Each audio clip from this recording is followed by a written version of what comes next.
अशोक गहलोत का तो कहना है कि बड़ी बड़ी योजनाएं लेकर आए थे, 7 चुनावी वादे जो किए थे सारा दिख रहा है, योजनाएं दिख रही है ना। मैंने एक तरफ का काम हुआ है, वो योजना सारी दिख रही है। आप तो कह रहे हैं सनातन के नाम पर योजनाएं आगे भ्रष्टाचार खत्म करना है राजस्थान में। ये कूटनीतियां जो पेपर लीक मामले हुए वो सब खत्म करने हैं। बेरोजगार बहुत बैठे हैं, वो रोजगार लाने हैं। ये सब विदेश नीतियां मोदी की, वो सबसे सफल है आजकल भारत से ज्यादा। रंजना, आप इनसे जरा पूछिए कि मुख्यमंत्री के रूप में वो किसका चेहरा देखना चाहते हैं, कौन होगा मुख्यमंत्री अब राजस्थान में? सबसे बड़ी बात है। चलिए एक एक करके ये बता दीजिए कि राजस्थान का भाजपा जीतती है, मुख्यमंत्री किसे?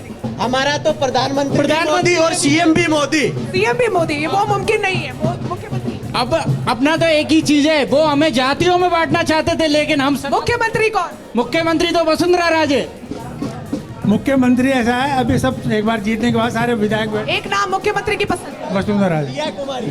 दिया कुमारी बाबा बालकनाथ। दिया कुमारी मुख्यमंत्री बालकनाथ। मुख्यमंत्री बालकनाथ जी। देखिए अभी बहुत से चेहरे। दिया कुमारी जी। देखिए मिली जुली प्रतिक्रिया सामने आ रही है। ज्योति कोई बोल रहा है बाबा बालकनाथ, क्योंकि हिंदुत्व का भी एक अलग ही रंग इस चुनावी प्रचार प्रसार के दौरान दिखते हैं। वसुंधरा राजे सिंधिया का जो क्रेज है जनता के बीच वो भी ज्यादा, और कार्यकर्ताओं ने भी बढ़ चढ़कर वसुंधरा राजे सिंधिया का नाम लिया। इसके अलावा एक नया नाम और दिया कुमारी का भी अब निकलकर सामने आ रहा है, क्योंकि युवा नेता भी है। और ऐसे में जिस तरीके से कांग्रेस के खेमे को हम देखें तो सचिन पायलट को लेकर भी जो लोकप्रियता है वो बहुत ज्यादा है। शायद इसीलिए समझा भी जा रहा था कि जो तमाम सांसदों को मैदान में उतारा गया है, कहीं बड़ा कारण ये हो सकता है क्योंकि बीजेपी हमेशा चौंकाने वाले फैसले लेती है, लेकिन वसुंधरा राजे की जो लोकप्रियता है आज भी कार्यकर्ताओं के बीच में, जनता के बीच में, वो किसी से छिपी नहीं है। ऐसे में वसुंधरा राजे सिंधिया अपनी सीट से आगे भी चल रही है और हो सकता है जीत भी हो जाए। तो बहुत ज्यादा दिलचस्प होगा कि मुख्यमंत्री कौन बनता है, क्योंकि तस्वीर तो साफ हो गई कि भारतीय जनता पार्टी यहाँ से बहुमत से जीत रही है, लेकिन मुख्यमंत्री का चेहरा कौन होता है वो बहुत ही ज्यादा इंटरेस्टिंग होने वाला है। ज्योति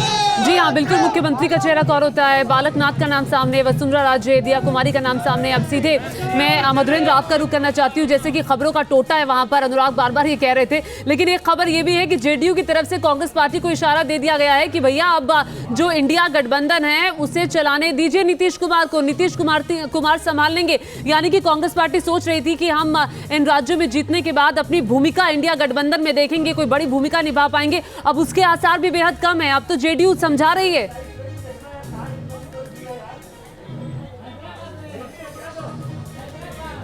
देखिए बिल्कुल नॉर्थ के जो परिणाम है वो कांग्रेस के खास तौर पे बदले रणनीति का पलीता लगा चुके हैं, क्योंकि कांग्रेस को ऐसा लगा था कि ओबीसी वोट बैंक की एक तरह से पैरवीकारी कर जो कि लगातार राहुल गांधी कर रहे थे, ओबीसी वोट बैंक का चैंक अपनी तरफ खींचा जाएगा। और राजस्थान के परिणाम बतलाते हैं कि ये रणनीति काम नहीं कर पाई। जबकि दूसरी तरफ आप देखिए तो राज्यों के जो छत्रप हैं, चाहे नीतीश कुमार की बात करें, आप अखिलेश यादव की बात करें, या आप आरजेडी के नेता की बात करें, या फिर अन्य राज्यों में जो छत्रप हैं, खासतौर पर रीजनल पार्टीज हैं जो इंडिया गठबंधन में शामिल हैं, उनकी बात करें तो इसमें लगातार एक कवायद चलती रही है कि यूनाइटेड जो इंडिया गठबंधन है वो कांग्रेस के नेतृत्व में होगा, तो ये एक बड़ा मैसेज नहीं जाएगा।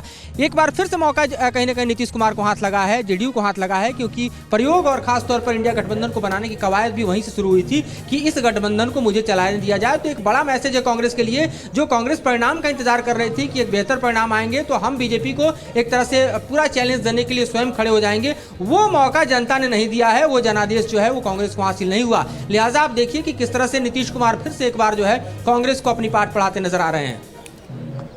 यकीनन तो इंडिया गठबंधन में कांग्रेस की जो भूमिका है उस पर काफी ज्यादा नकारात्मक असर पड़ेगा। हैदराबाद का एक बार फिर रुख करते हैं, हमारे सहयोगी वहां से जुड़ रहे हैं।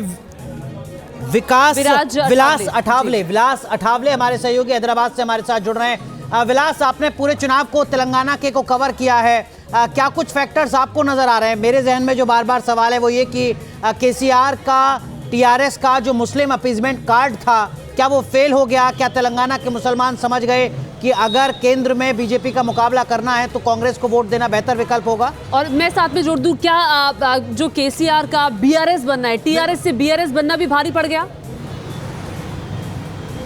विलास, बिल्कुल दो चीजें हैं। देखिए भारत की अगर बात करेंगे तो भारत का ऊपरी भाग जो है, उत्तर भारत जो है वो अलग है और दक्षिण भारत जो है वो अलग है। दक्षिण भारत में एजुकेशन ज़्यादा है, तो यहाँ देखो जहाँ बीजेपी जश्न मना रही है वहाँ कांग्रेस यहाँ जीत कर भी, जहाँ जब तक 9 बजे थे, 9:30 बजे थे, पोस्टल जो वोटर थे वो उसमें कांग्रेस आगे चल रही थी, फिर भी कोई कांग्रेस का कार्यकर्ता नहीं था। 10, 10:30, 11 बजे तक कोई नहीं था। तो जो बीजेपी के राज्य में अगर बीजेपी एक सीट से भी आगे जाए तो जो कार्यकर्ता है वो झंडे लेकर कांग्रेस ऑफिस के सामने आते हैं, रास्ते के ऊपर आते हैं। लेकिन आप देखिए ये हैदराबाद का रास्ता है, हैदराबाद के रास्ते के ऊपर ना कांग्रेस के कार्यकर्ता दिखाई दे रहे हैं, ना रेवंत रेड्डी जिसने कांग्रेस को तेलंगाना में जीत दिलवाई है, बहुत अहम भूमिका रही है उनकी। तो उनके ऑफिस घर के सामने भी 11 साढ़े 11 के बाद कांग्रेस के कार्यकर्ता पहुंचे। तो दो चीजें हम लेकिन विलास अब तो सूबे के डीजीपी पहुंच गए वहां पर फूलों का गुलदस्ता लेकर रेवंत रेड्डी के घर उन्हें शुभकामनाएं देने के लिए। सरकार बदलते ही जो सरकारी अमला है उसने काम करना शुरू कर दिया। पहुंची है नहीं ये नहीं दो चीजें देखिए, रात को ही रेवंत रेड्डी को पुलिस का प्रोटेक्शन मिल गया था, यानी पुलिस रिपोर्ट बोल रही थी कि 65 से ज्यादा कांग्रेस की सीटें आई थी। दो चीजें देखिए, इंडिया अलायंस किस तरीके से आगे बढ़ेगा उसका एक उदाहरण है। इसका ये मतलब है कि कांग्रेस को सभी को साथ लेकर चलना है तो वो बीजेपी का मुकाबला कर पाएगी। दूसरी, महाराष्ट्र, आंध्र प्रदेश, तेलंगाना, केरल, इस सारे मुद्दे में कांग्रेस आगे है। ऊपरी इलाके में उनको सभी को साथ लेके चलना पड़ेगा। ममता अच्छा बनर्जी विलास, मैं आपको रोक रही हूँ। इस वक्त बीजेपी नेता स्मृति ईरानी कुछ कह रही हैं, सुनते हैं। उन्होंने डंके की चोट पर कहा कि मोदी मैजिक रंग लाएगा, आज के परिणाम उसी का प्रतीक है। जिस तरह से मोदी जी पे कटाक्ष भी कर रही थी विपक्ष, मैं इतना ही कहूंगी, जिस प्रकार की अभद्र टिप्पणियां गांधी खानदान ने विशेष नरेंद्र मोदी के ऊपर की, जिस प्रकार का कटाक्ष विपक्ष के नेताओं ने नरेंद्र मोदी पर किया, वो कटाक्ष विपक्ष को, गांधी खानदान को महंगा पड़ा है। जनता जानती है कि विकास के मुद्दों पर सिर्फ नरेंद्र मोदी का नेतृत्व, भारतीय जनता पार्टी की सरकार ही खरी उतरी है और जनता ने उसी पर भरोसा कर पुनः मोदी मैजिक के माध्यम से आज ये परिणाम हमारे सामने प्रस्तुत किए हैं। तेलंगाना में नहीं आया नतीजे। मैं इतना ही कहना चाहूँगी, भारतीय जनता पार्टी के कार्यकर्ता प्रतिबद्ध हैं कि नरेंद्र भाई के नेतृत्व में, हमारे राष्ट्रीय अध्यक्ष जी के मार्गदर्शन में हम पार्टी को हर प्रदेश में सशक्त करेंगे। आज के परिणाम हम सबके लिए सुखद हैं, लेकिन साथ ही 2024 में जीत का संकेत है। तो मोदी मैजिक की जीत हुई है। राजस्थान से इस वक्त बड़ी जानकारी आ रही है, बड़ी खबर इस वक्त राजस्थान से, जहां पर सरदारपुरा से सीएम अशोक गहलोत जीत गए हैं। सरदारपुरा से अशोक गहलोत की जीत हो गई है, ये इस वक्त की बड़ी खबर आपको बता रहे हैं। राजस्थान जहां के लिए लगातार कहा जा रहा था कि जो गारंटी और जो योजनाएं अशोक गहलोत लेकर आए हैं उसके दम पर वो जीत जाएंगे, वो लगातार दावा ये कर रहे थे, लेकिन ये जीत अशोक गहलोत की खुद की जीत है, लेकिन पार्टी हार गई है यकीनन। लेकिन विकास चंद्रा, एक चीज मैं आपसे भी समझना चाहूंगा, तेलंगाना में भी आपको लगता है कि बीजेपी ने अपने प्रदर्शन को बेहतर किया है, तो वो जमीन जहां पर उसके पास खोने के लिए कुछ नहीं था, वहां पर वो चौथे नंबर से तीसरे नंबर पर पहुंच गई है? जी बिल्कुल सही कहा आपने। देखिए, कर्नाटक कभी बीजेपी के लिए दक्षिण का द्वार था, तो कर्नाटक की जब राजनीति गड़बड़ हुई तो बीजेपी ने कर्नाटक के साथ साथ तेलंगाना पर अपना फोकस करना शुरू किया और लगातार स्थिति मजबूत करने की कोशिश करती रही, अपनी राजनीतिक जमीन को मजबूत बनाने की कोशिश में बीजेपी लगातार जुटी रही। लेकिन ये संजय बंडी जो अब जो बीजेपी के केंद्रीय नेता हैं, उन लोगों का मानना है कि संजय बंडी ने जो हिंदुत्व की लहर वहाँ ली और हिंदुत्व की राजनीति की जो शुरुआत की, उसका नतीजा है कि बीजेपी वहां गांव-गांव तक पहुंच गया और बीजेपी की स्थिति मजबूत हुई और संजय बंडी को हटाना और फिर केंद्र से किसी व्यक्ति को भेजकर प्रदेश अध्यक्ष बनाना नुकसानदेह हुआ। अगर वैसा नहीं हुआ होता तो इस बार सीटें और ज्यादा मिलती। तो अब बीजेपी के नेता कैमरे के पीछे ये बात जरूर क्या स्वीकार कर रहे हैं, लेकिन हाँ इसमें जरूर है कि तेलंगाना में बीजेपी को खोने के लिए कुछ भी नहीं था। संजय बंटी को हटाने के बाद ही कांग्रेस पार्टी उभरी, कांग्रेस पार्टी इस स्थिति में पहुंच जाएगी, ये शायद तेलंगाना में किसी ने। कांग्रेस से तेलंगाना छीन लेना बीजेपी के लिए आसान है, क्योंकि टीआरएस अब बाहर हो चुकी है और अब बीजेपी जो है वो कांग्रेस से ही तेलंगाना छीनेगी और इसकी अगली बार जो तेलंगाना है उसमें बीजेपी की सरकार बनेगी। आज से ही बीजेपी के नेता दावा करना शुरू कर दिया। विकास, लेकिन अभी भी जो दक्षिण है वो बड़ी चुनौती बनी हुई है बीजेपी के लिए 2024 के मद्देनजर भी। जी बिल्कुल, देखिए 2024 के मद्देनजर बीजेपी जिन जिन चुनौतियों को बीजेपी पहले से ही आइडेंटिफाई करके बैठी हुई है और यही वजह है कि लगभग एक साल से बीजेपी 2024 के लिए काम कर रही है, उसकी पूरी रणनीति बन गई है, सारे नेताओं को नियुक्त कर दिया गया है, यहाँ तक कि बूथ से लेकर के और हर घर तक के लिए कार्यकर्ता नियुक्त कर दिए गए हैं। लेकिन बीजेपी की बात करें तो बीजेपी कहती है कि वो चुनौती हमारे लिए नहीं है, हम उसको चुनौती को अपने अवसर में बदलेंगे और सभी चुनौतियों को अवसर में बदलने की पूरी ताकत से बीजेपी लगी हुई है। और ये जो विधानसभा चुनाव 5 राज्यों में हो रहे थे, 5 में पिछली बार बीजेपी हारी थी, इस बार के परिणाम आपके सामने हैं और ये 2024 के सेमीफाइनल के तौर पर था।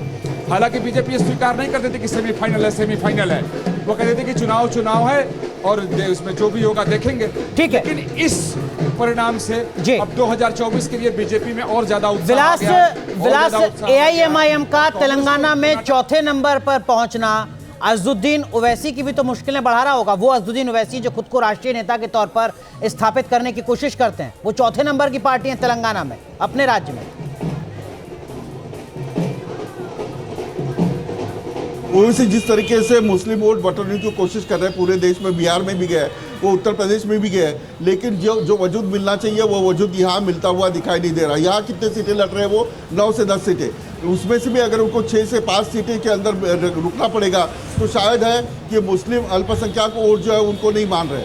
तो ये इसको भी देखना पड़ेगा। ओवैसी की मुश्किलें बड़ी है और काफ़ी तौर से ये मुस्लिम अल्पसंख्यक वोट जो है वो कहाँ जा रहा है साउथ का, तो वो कांग्रेस के पास जा रहा है। और उत्तर भारत का जो अल्पसंख्यक वोट है वो पिछले बार 2014 में और 2019 में वो मोदी जी के साथ था, बीजेपी के साथ था। लेकिन ये देखना होगा कि 10 साल का जो वोटिंग का एंटी इनकम्बेंसी वोट होता है, वो बीजेपी को नॉर्थ में अल्पसंख्यक वोट मिलेंगे या नहीं मिलेंगे, ये बहुत बड़ी चुनौती होगी। अगर भारत में भाजपा को, बीजेपी को अगर 400 के आसपास सीट लाने हैं तो उनको ये सारे लोगों को लेकर चलना पड़ेगा।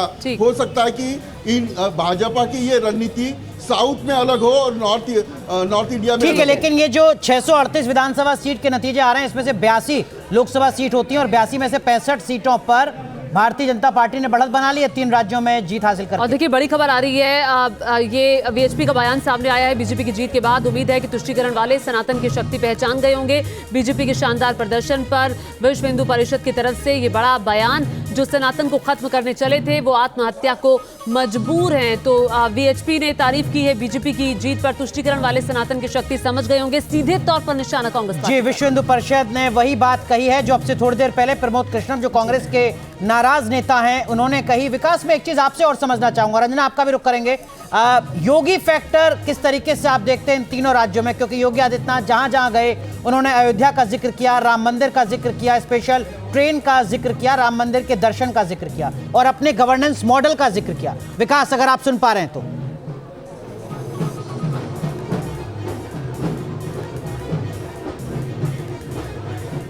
जरा फिर से सवाल दोहराएं। विकास, इन तीनों राज्यों में जहां बीजेपी बढ़त बना रही है, वहां पर योगी फैक्टर को आप कैसे देखते हैं? योगी आदित्यनाथ जो हर राज्य में अयोध्या मंदिर का जिक्र कर रहे थे, अपने स्टेट के लॉ एंड ऑर्डर और गवर्नेंस का जिक्र कर रहे थे। देखिए, योगी आदित्यनाथ की अगर बात की जाए तो मध्य प्रदेश में भी योगी आदित्यनाथ ने बहुत सारी रैलियां की, छत्तीसगढ़ में भी गए, राजस्थान में भी हो गए। और योगी आदित्यनाथ अब बीजेपी के हिंदुत्व के पोस्टर बॉय हैं। अब बीजेपी अपने हिंदुत्व के एजेंडे को जनता में परोसने के लिए अब योगी आदित्यनाथ का ही उपयोग करती है। और आपने देखा भी कि चाहे राजस्थान हो, मध्य प्रदेश हो, छत्तीसगढ़ हो, तेलंगाना हो, तेलंगाना में जाकर भाग्यनगर की बात से शुरुआत योगी आदित्यनाथ ने की थी वहां पर। तो अब योगी आदित्यनाथ के जरिए बीजेपी हिंदुत्व के एजेंडे को स्थापित करती है।